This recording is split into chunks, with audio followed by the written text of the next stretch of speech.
Assalamualaikum warahmatullahi wabarakatuh. Selamat datang di channel Akil Farhani. Halo kawan-kawan semua, gimana kabarnya? Sehat kan? Nah, hari ini kita akan kembali membahas soal-soal CPNS. Sebelum-sebelumnya nih, kita kan bahasnya TIU, TKP, dan lain sebagainya. Hari ini kita akan bahas TWK ya, yaitu tes wawasan kebangsaan. Nah, jadi di pembahasan hari ini kita akan bahas soal-soal TWK yang rasa TKP ya. Nah, gimana sih soal-soal TWK rasa TKP? Penasaran kan? Bagi kawan-kawan yang belum subscribe, jangan lupa ya di subscribe channel Akil Farhani. Dan jangan lupa juga like, komen, dan share semua video-video yang ada di channel ini. Oke, kita lanjut ke pembahasannya. Soal yang pertama kita bacakan dulu nih ya. Toleransi dalam kehidupan antar umat beragama berarti di dalam soal ini penekanannya adalah pada kata toleransi. Nah, apa sih arti kata toleransi? Toleransi itu artinya adalah saling menghormati dan saling menghargai antara individu ataupun antar kelompok. Nah, jadi di sini toleransi dalam kehidupan antar umat beragama berarti ya, jadi saling menghargai, bentuk saling menghargai dan saling menghormati antar umat beragama. Yang A dulu nih kita baca ya. Yang A, persebaran agama dapat dilakukan kepada siapa saja dan di mana saja. Yang A ini agak kurang cocok ya, karena persebaran agama tidak bisa dilakukan sembarangan ya. Tentunya di negara kita ada aturan-aturannya. Dan jawaban A ini bertentangan dengan aturan yang ada di negara kita ya. Kemudian B, setiap agama memiliki tujuan dan cara ibadah yang sama kepada Tuhan. Dan ini jawaban yang B juga kurang tepat. Kenapa? Karena tentunya antara satu umat dengan umat yang lain atau agama yang satu dengan yang lainnya memiliki cara yang berbeda dalam beribadah ya, atau menyembah Tuhan yang Maha Esa. Kemudian yang C, tersedianya tempat beribadah bagi semua umat beragama dan berdekatan. Yang C ini agak mendekati benar ya, akan tetapi perlu kita lihat kembali, yaitu tersedianya tempat ibadah bagi semua umat beragama. Ini agak kurang tepat dengan kata toleransi ya, bukan berarti tidak toleransi, akan tetapi yang ditanyakan adalah toleransi yang mana hubungan antara satu dengan yang lainnya itu rukun ya, dan tidak ada ibaratnya tidak ada pertikaian dan lain sebagainya. Kemudian yang D, setiap orang boleh berpindah dan berganti agama setiap saat bila dikehendaki. Nah, jawaban yang D ini juga kurang tepat, karena setiap agama tentunya memiliki pendirian yang teguh ya. Jika dia sudah memilih satu agama, dan jika dia memang orang yang taat, maka dia akan tetap di agama itu sampai akhir kehidupannya. Jadi ini kurang sesuai ya, itu lebih ke pendirian pribadi dia ketimbang toleransinya antar umat agama ya. Nah, kita lihat jawaban yang E ya. Menghargai aktivitas intern dan antar umat beragama serta pemerintah. Nah, jawaban E ini adalah jawaban yang paling mendekati kebenaran, yaitu menjunjung tinggi asas toleransi ya, yang tertuang dalam tri kerukunan di dalam berbangsa dan bernegara ya. Tri kerukunan maksudnya ada kerukunan antara umat agama, yaitu satu kepercayaan di dalam satu kepercayaan mereka itu mereka rukun ya, misalkan rukun sesama Islam, sesama Buddha, sesama Hindu dan lain sebagainya. Kemudian ada kerukunan antar umat beragama, yang tadi seagama, yang ini antar umat beragama nih. Nah, jadi kerukunan antara kaum satu agama dengan agama yang lainnya. Dan juga yang ketiga, ada kerukunan antar umat beragama dengan pemerintah. Nah, jadi semua umat beragama itu rukun hidup dengan pemerintahan yang resmi. Jadi ini yang disebutkan tri kerukunan. Jadi jawaban yang paling cocok adalah E. Lanjut ke soal kedua. Nah, di soal kedua ini kita bacakan dulu ya. Di dalam wawasan Nusantara, wawasan mengandung arti. Nah, jadi Apa sih arti dari kata wawasan tersebut? Kita baca dulu jawaban-jawabannya. A. Pandangan, tinjauan dan penglihatan. Kemudian B. Ada pengetahuan dan pengertian. Yang C. Ruang lingkup kajian. Yang D. Mawas diri. Kemudian yang E. Teliti dan cermat serta bijaksana. Nah, setiap ada soal yang menanyakan arti, tentunya kita harus tahu lebih dalam ya tentang arti dari suatu kata, yang mana kita harus sering-sering membaca kamus besar bahasa Indonesia ya. Jadi menurut KBBI, wawasan adalah tinjauan atau pandangan atau cara pandang ya. Jadi jika kita lihat jawabannya, yang paling mendekati nih, yang pertama ada A. Pandangan, tinjauan dan penglihatan. Oke, ini paling mendekati nih ya, tapi kita lihat dulu yang lain. Pengetahuan dan pengertian kurang sesuai ya dengan apa yang tertuang dalam KBBI. Kemudian C. Ruang lingkup dan kajian juga nggak mungkin, jadi langsung kita skip ya. Yang D juga bukan, mawas diri juga tidak sesuai dengan apa yang tertuang dalam KBBI. Yang E. Teliti dan cermat serta bijaksana, ini juga jauh ya dari apa yang ada di KBBI yang kita bacakan tadi. Jadi jawaban yang paling tepat adalah A, yaitu pandangan, tinjauan, dan penglihatan. Oke, kita lanjut ke soal ketiga. Soal ketiga. Di soal ini tertulis, munculnya kesadaran berbangsa di kalangan penduduk Indonesia didorong mula-mula oleh A. Kaum intelektual Belanda, B. Kaum intelektual Indonesia, C. Para ulama, kemudian D. Para musyafir, yang E. Para pedagang.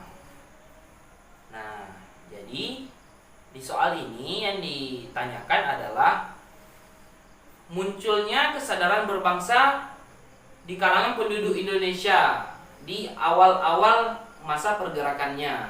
Nah, jadi kesadaran berbangsa di kalangan penduduk Indonesia itu awal-awalnya dipelopori oleh kaum intelektual muda Indonesia, yang mana hal ini tertuang di dalam Sumpah Pemuda yang dihasilkan pada Kongres kedua ya, pada tanggal 28 Oktober 1928. Nah, jadi kita perhatikan ya, yang mana sih jawaban yang benar. Yang pertama A. Kaum intelektual Belanda.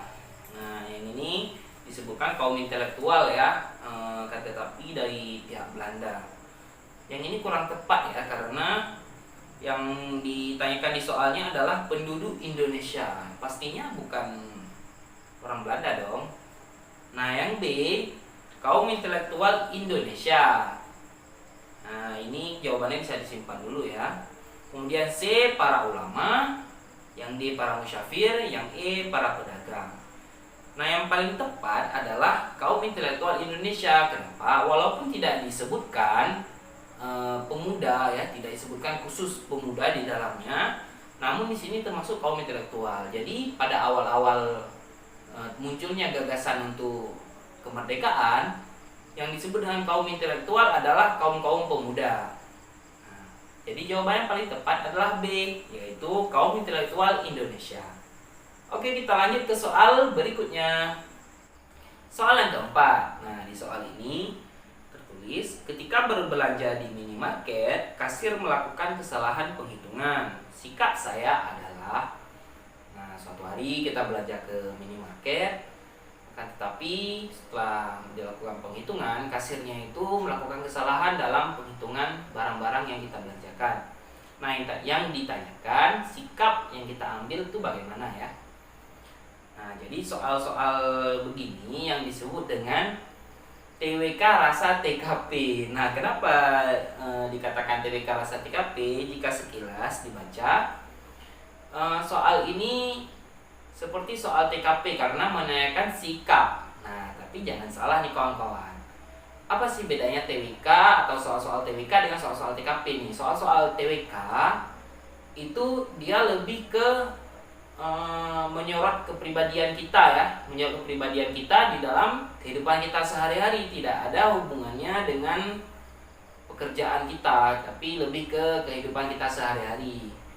Yang mana bagaimana kita, yaitu bagaimana kita mengamalkan Pancasila ya di dalam kehidupan kita.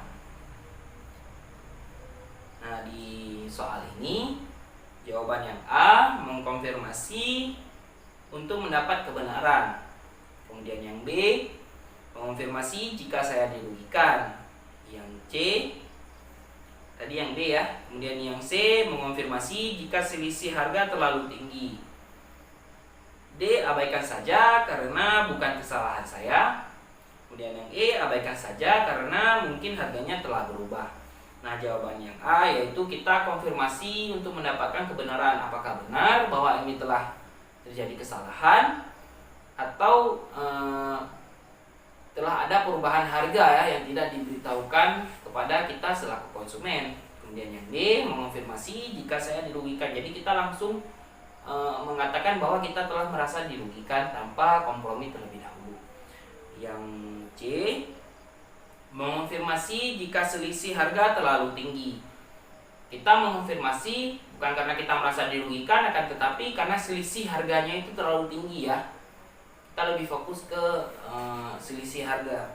Kemudian yang D kita mengabaikan, yaitu kita acuh karena bukan kesalahan yang kita lakukan. Tapi jangan salah nih, hal seperti ini jika sering terjadi itu dapat merugikan ya, yang akan sering terjadi, sekalipun terjadi itu akan merugikan kita selaku konsumen.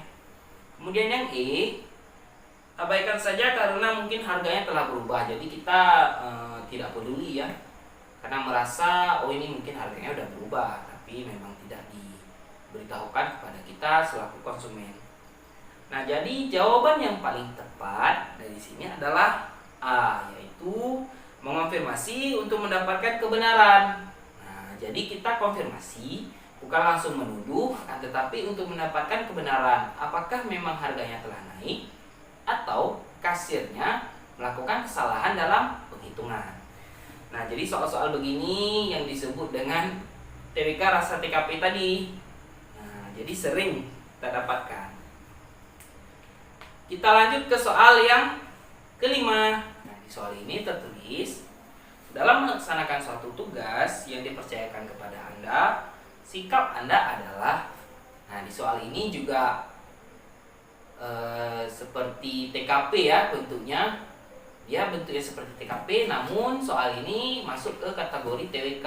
Nah, kenapa begitu? Karena soal ini tidak dikhususkan dengan pekerjaan ya. Maksudnya tidak dikhususkan dengan instansi tertentu atau di bagian tertentu dalam pekerjaan kita. Jadi bukan sikap pribadi kita dalam pekerjaan, namun lebih ke sikap pribadi kita dalam sehari-hari, baik itu di dalam pekerjaan maupun di luar pekerjaan.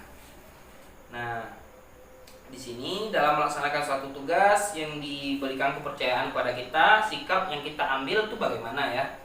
Jadi yang A, jawabannya selalu mencari alternatif lain agar tidak mengambil keputusan sendiri. Jadi kita seolah-olah mencari alternatif atau cara yang lain agar tidak mengambil keputusan sendiri. Jadi apa itu bertanya ke kawan atau diskusi dengan orang yang lebih berpengalaman dan lain sebagainya. Kemudian yang B, tidak berani mengambil keputusan sendiri. Tidak jauh berbeda dari jawaban yang A ya, yaitu kita tidak berani mengambil keputusan sendiri, akan tetapi kita membutuhkan saran dan masukan dari orang-orang yang lain ya. Kemudian yang C, selalu menunggu keputusan pimpinan. Jadi kita selaku penanggung jawab, yang mana kita telah diberi pertanggungjawaban untuk melakukan suatu tugas, tentunya kita tidak perlu menunggu keputusan dari pimpinan di setiap saat ya. Ada beberapa keputusan yang memang kitalah sebagai penentu di dalamnya. Kemudian yang D, berani mengambil keputusan karena tugas tersebut telah dipercayakan kepada kita. Nah, jadi karena kita sudah merasa bertanggung jawab di dalam tugas itu, maka kita berani mengambil keputusan sendiri. Nah, kemudian yang E, menyadari bahwa keputusan pimpinan selalu diperlukan. Di jawaban yang E ini kita juga bergantung pada pimpinan ya, karena kita merasa dan menyadari bahwa keputusan pimpinan selalu diperlukan di dalam suatu pekerjaan. Nah, jadi kawan-kawan, jawaban yang paling tepat yaitu adalah yang jawaban D ya, yaitu berani mengambil keputusan karena tugas tersebut telah dipercayakan kepada saya. Nah, karena selaku kita telah diberikan pertanggungjawaban atau diberikan suatu tugas pekerjaan oleh atasan kita, maka ini berarti bahwa pimpinan kita telah percaya dan menganggap kita mampu ya dalam mengerjakan tugas itu. Jadi kita berhak mengambil keputusan selama hal tersebut atau keputusan yang kita ambil tidak merugikan perusahaan atau suatu tugas yang kita jalankan. Oke, kita lanjut ke soal berikutnya. Oke kawan-kawan, sebelum kita lanjut soal yang ke-6, nah jangan lupa ya untuk like, comment, share, dan subscribe channel Akil Farhani supaya kami lebih semangat lagi nih untuk mengupload video-video pembelajaran selanjutnya. Nah, kita lanjut ke soal yang ke-6 ya. Soal yang ke-6, Pancasila digunakan sebagai sumber nilai yang menjadi dasar timbulnya peraturan-peraturan hukum di negara kita, merupakan fungsi dan peranan Pancasila sebagai A. Dasar negara, kemudian B. Pandangan hidup, kemudian yang C. Perjanjian luhur, D. Sumber hukum dasar nasional, kemudian yang E.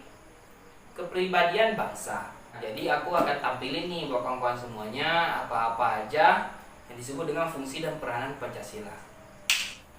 Nah, ini dia nih peranan Pancasila dasar negara. Pancasila digunakan dalam tata penyelenggaraan negara. Kemudian yang selanjutnya ada peran dan fungsinya sebagai pandangan hidup, yaitu Pancasila dijadikan sebagai pedoman yang memengaruhi berbagai tindakan. Kemudian sebagai perjanjian luhur, Pancasila bersih nilai-nilai luhur yang disusun berdasarkan kesepakatan berbagai komponen bangsa melalui BPUPKI.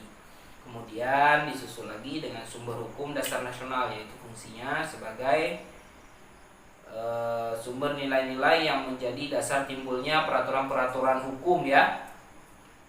Dan yang terakhir kepribadian bangsa. Nah, yang mana Pancasila bersumber pada budaya dan sejarah bangsa yang membedakan dengan bangsa lainnya di dunia. Fungsi dan peran Pancasila ini sengaja saya tampilkan supaya kawan-kawan semua bisa mencatat ya. Nah, ini sering keluar di soal-soal CPNS. Jadi jika kita catat dan sering membaca, ke depan jika keluar soal yang menanyakan hal ini, maka kita bisa menentukan nih dia masuk ke kategori yang mana ya, peran dan fungsinya. Jadi kawan-kawan, jawaban yang paling tepat di sini adalah sumber hukum dasar nasional ya, sebagaimana catatan yang tadi. Nah, karena di soalnya itu terdapat kata timbulnya peraturan-peraturan hukum. Nah, jadi dia adalah peranan Pancasila atau fungsi Pancasila sebagai sumber hukum dasar nasional. Jawaban yang benarnya adalah D. Lanjut ke soal berikutnya. Oke kawan, ini soal yang terakhir ya. Di soal ini tertulis, semua aktivitas kehidupan berbangsa sehari-hari harus sesuai dengan nilai-nilai yang terkandung dalam Pancasila, merupakan fungsi dan peran Pancasila sebagai A. Pandangan hidup, B. Kepribadian bangsa, kemudian yang C. Sumber dari segala sumber hukum, yang D. Dasar negara, yang E. Perjanjian luhur.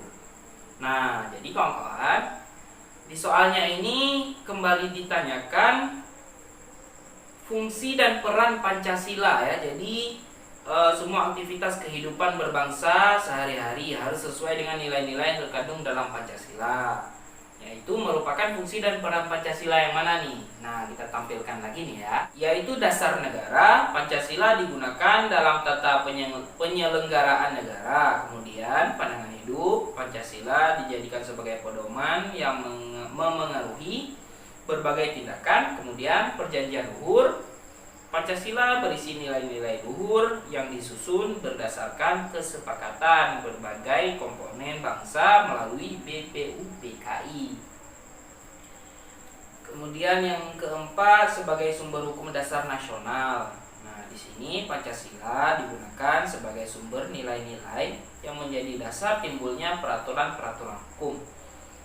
Kemudian kepribadian bangsa, Pancasila bersumber pada budaya dan sejarah bangsa yang membedakan dengan bangsa lain di dunia. Jadi kawan-kawan, kembali saya ingatkan ya, peran dan fungsi Pancasila ini harap dicatat atau di screenshot ya. Karena hal ini paling sering menjadi dasar dalam soal-soal CPNS. Jadi apabila nanti ditanyakan jika seperti ini adalah peran dan fungsi Pancasila dari mana, jadi kita bisa langsung menentukan nih dari pedoman yang ada di sini ya. Kita lihat jawabannya. Jawaban yang paling tepat itu adalah A ya, sebagai pandangan hidup. Nah, dari mana sih kata kuncinya? Kata kuncinya itu kita dapat dari aktivitas kehidupan berbangsa sehari-hari. Nah, jadi ketika disebutkan sebagai pandangan hidup, ini adalah pedoman sehari-hari kita dalam menjalankan kehidupan.